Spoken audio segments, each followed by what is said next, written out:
तारदाळ येथे जलजीवन पाईपलाईनच्या खुदाईमध्ये गाड्या अडकल्या।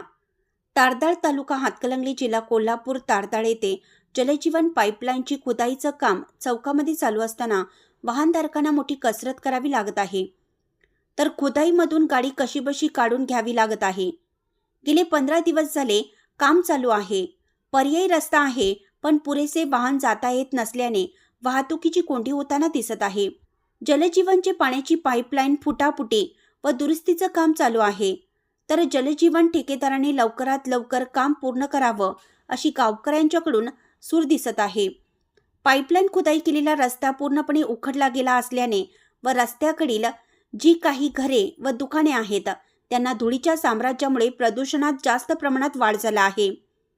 पाईपलाईन व रस्ता कधी होईल असं नागरिकांकडून बोललं जात आहे।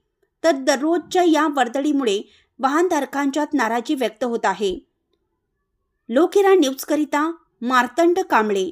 अशा बातम्या पाहण्यासाठी लोकहिरा न्यूज चॅनलला सबस्क्राईब करा, लाईक करा, शेअर करा तसेच www.lokhiranewz.com ला भेट द्या।